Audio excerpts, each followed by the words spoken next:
सती, नंदीघट्टा। मुझे और एक नाम याद आया है, वो है सती। तो सती क्यों बोलते हैं, इसके ऊपर भागवतम में एक कथा है। वो कथा मैं आपको अभी 2 मिनट में बताता हूँ। आपको पता है पार्वती के पति है शिव जी, और शिव जी को तो आपको पता है उनका घर नहीं ना कुछ नहीं, बस झाड़ के नीचे सो गए, वही उनका घर हो गया। तो जब उनकी शादी हुई तो जो पार्वती के जो पिता थे उनका नाम था दक्ष प्रजापति। तो ये जो दक्ष प्रजापति वो बहुत गुस्सा होते थे कि मेरे बेटी को अच्छी तरीके से रखते नहीं है शिव जी। तो बहुत गुस्सा थे वो शिव जी के ऊपर। और आपको पता है मेरे से ज्यादा आप सब लोगों को पता होगा कि लेडीज लोगों की डिमांड क्या रहती है।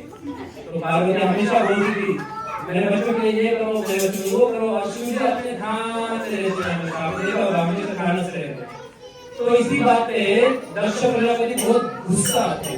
और एक बार एक यज्ञ में प्रजापति ने शिव जी का अपमान किया, और उस अपमान के कारण जो दुर्गा माँ थी, जो पार्वती थी, उसने ठान लिया था कि मैं कभी नहीं जाऊंगी अपने पिताजी के घर पे। लेकिन आपको पता है स्त्री का स्वभाव ऐसा है, चंचल रहता है। तो एक बार फिर से यह क्या किया था,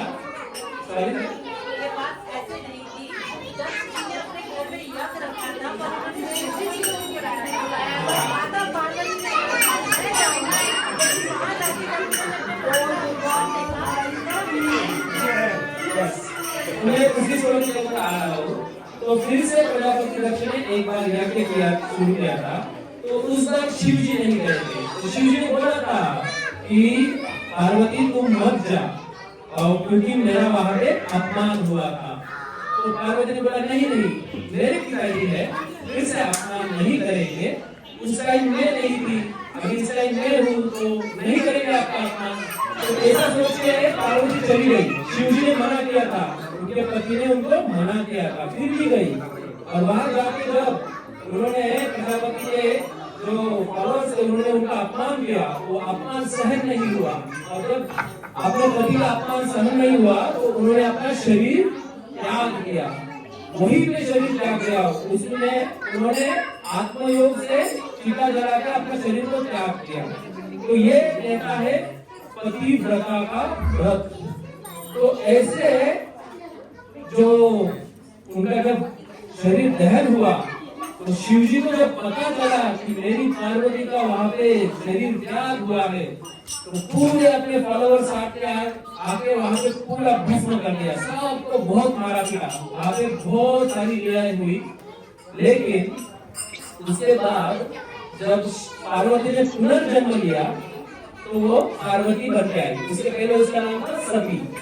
तो ऐसे बहुत सारे जन्म लिए थे। एक बार नारद मुनि, आपको पता है नारद मुनि कैसे नार आए ना, तो एक बार क्या हुआ, नारद मुनि पार्वती के पास गया, बोले देखिए ये शिव जी को ना मोहिनी मूर्ति से ज्यादा प्यार है आपसे। बोले कैसे? बोले मोहिनी मूर्ति जब आई थी तो उनके पीछे भागे थे, आप देखिए उनके गले में कितने सारे मूर्तियां हैं। कभी आपको बताया उसने कि जो मूर्तियां ये किसकी है? कभी नहीं बताया, हमेशा सीक्रेट रखा। तो फिर पार्वती को गुस्सा आ गया और शिव जी के पास जाते ही उन्होंने प्रश्न पूछा, ये मूर्तियां जो है गले में ये किसकी है, कौन है?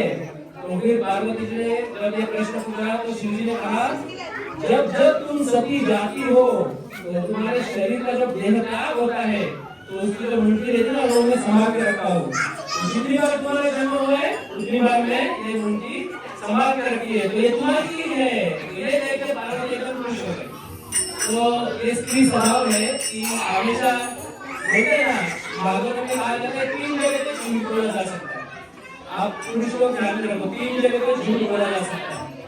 पहला है किसी की जान बचाने के लिए, दूसरा है व्यवहार में, बिजनेस करते समय, और तीसरा है अपने पत्नी को गुस्सा हो गई तो उसको गुस्सा दूर करने के लिए।